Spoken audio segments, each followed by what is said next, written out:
A nossa prática, a nossa rotina, ela modela-nos. E modela o nosso amor, anseios e desejo, e nós muitas vezes nem percebemos. E sabe o que acontece? Você não precisa perceber, porque você está sendo orientado, você está indo na direção e sendo impulsionado por esses amores e desejos. Então, como pode ser focado e direcionado a Deus? Como o meu amor pode ser focado e direcionado a Deus? Como isso pode acontecer? O texto que nós lemos nos ajuda nisso. O texto que nós lemos é um texto que vai nos ajudar a justamente direcionar, calibrar o nosso coração. O texto que nós lemos é um texto para ajudar-nos a calibrar o nosso coração, a colocar o nosso coração na direção certa e para que ele tenha um impulso certo nessa direção, para que ele, sendo impulsionado, ele vá na direção certa, ele caminhe para a direção certa. Esse texto ele diz isso para nós. Então vamos lá, acompanhe comigo. Esse texto, eu quero que a gente dê uma olhada primeiro no capítulo verso 6. Antes da gente voltar para o 4, eu quero começar que a gente olhe para o 6. Vocês veem que quando Agostinho escreve a frase dele, ele diz assim: criados para, nos dá a ideia de um propósito, certo? De uma meta, de uma indicação, que o ser humano está se movimentando na direção. E aí a questão nossa é o seguinte, meus queridos irmãos, nós estamos nos movimentando e buscando o quê? O Senhor? E aí esse texto ele vai dizer assim, pegando o finalzinho do capítulo, verso 5, ele vai dizer para nós assim: perto está o Senhor. Perto está o Senhor, perto está o Senhor, porque o Senhor está aqui do nosso lado, caminhando conosco, nos dando a mão. Como perto está o Senhor, porque logo Ele está vindo, porque a sua vinda é iminente. Então perto está o Senhor, tem esses dois movimentos, o agora e ainda não. Então na nossa vida hoje, nós temos a clareza e convicção de que o Senhor está perto. E aí o texto vai dizer para nós: o Senhor está perto, não andem ansiosos por coisa alguma, mas em tudo, pela oração e súplica, com ações de graças, apresentem seus pedidos a Deus. Meus irmãos, o que está querendo dizer essa de ansiedade? Ansiedade pode refletir tanto uma preocupação nossa desnecessária, quanto uma preocupação legítima. Seja uma preocupação desnecessária, ou seja legítima, isso está incluído aqui nessa questão da ansiedade aqui. E lançar a preocupação sobre é parar de se preocupar e depositar a confiança em outra pessoa. E essa outra pessoa é o Senhor que está aqui. É o Senhor que está aqui. Eu entrego a minha vida. O primeiro movimento de calibração, de direcionamento e de impulsionamento para o Senhor é: eu entrego a minha vida a Ele. Como? Em orações e súplica e ação de graças.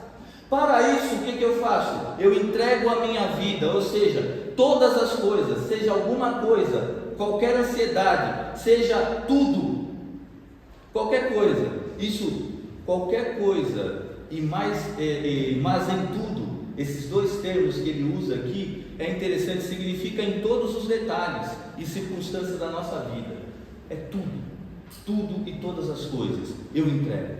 E em situações nas quais outros se atormentam, o cristão, em situações que os outros, qualquer outra pessoa se atormenta, em situações nas quais outros se atormentam e se preocupam, quem crê no Senhor submete seu caso a Deus em oração, acompanhada de ações de graça.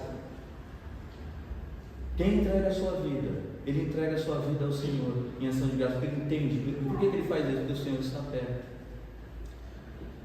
Os filhos do reino, é fundamental, quando a gente apresenta seus pedidos, nossos pedidos a Deus, nós estamos afirmando a nossa total dependência de Deus, enquanto ao mesmo tempo nós expressamos a nossa confiança nele. Irmãos, gratidão, ação de graças, ele tem o poder e a questão de reconhecer e gerar generosidade.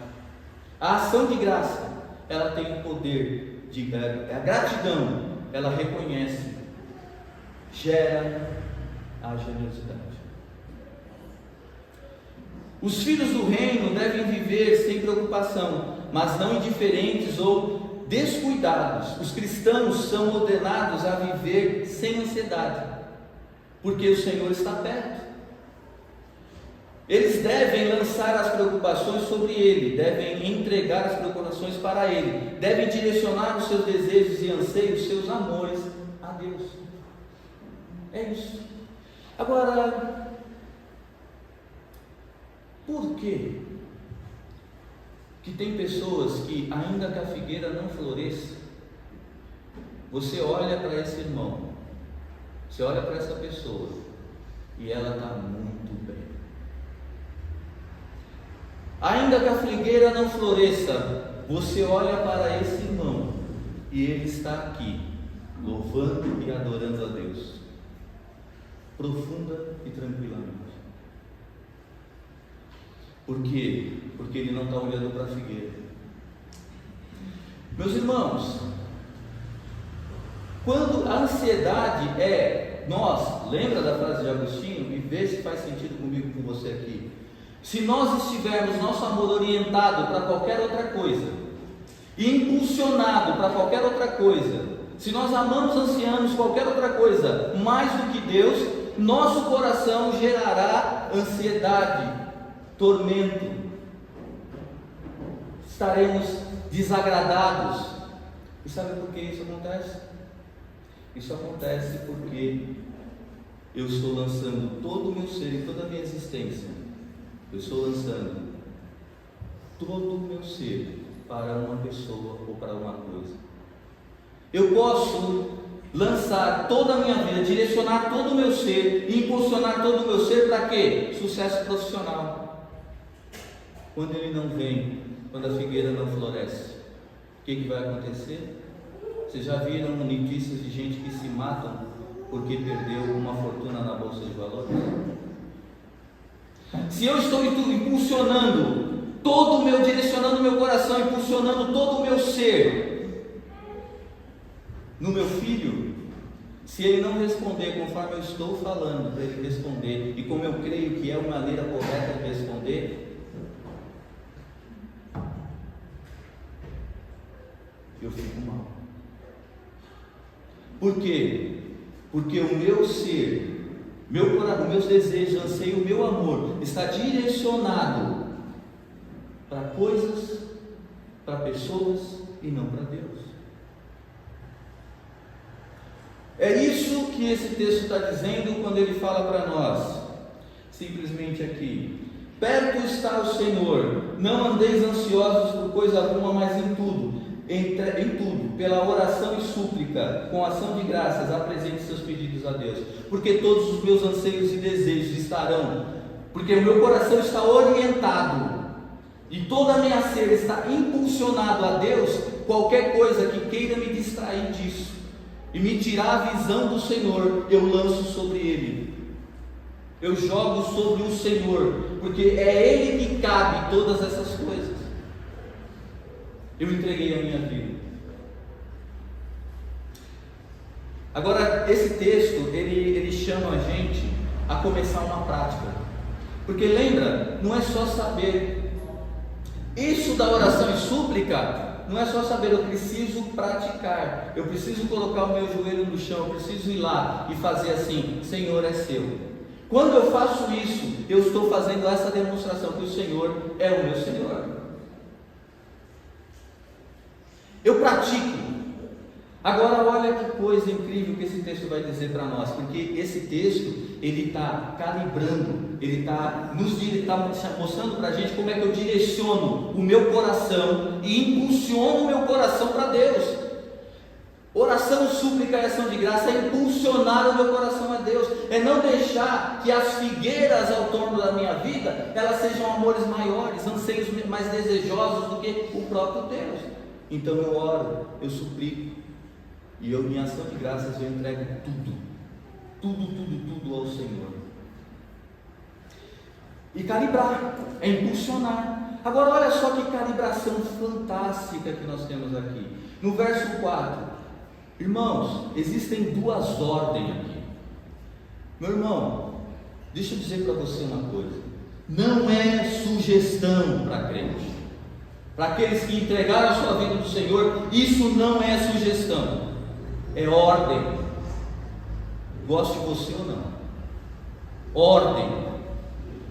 E essa ordem diz assim: alegrem-se, e a gentileza de vocês sejam conhecida de todos. Ordem. Alegrem-se, estejam sempre alegres, estejam sempre alegres. Em quem? No Senhor. Alegrem-se. A alegria, meus queridos, é desfrutar um estado de felicidade e bem-estar, regozijar-se e alegrar-se, estar alegre. Embora entristecido, sempre nos alegramos. É esse o sentido do alegre-se no Senhor. Alegre-se no Senhor não é uma opção cristã, é uma ordem. Alegria deve sempre marcar a vida individual e comunitária do cristão. É uma ordem. É uma ordem. E esta ordem, lembram do hábito? Lembram do hábito que modela a minha vida? Se eu sigo essa ordem e estar sempre alegre no Senhor, embora as circunstâncias dizam tudo ao contrário, o que vai acontecer? A alegria do Senhor vai modelar o quê? O meu coração.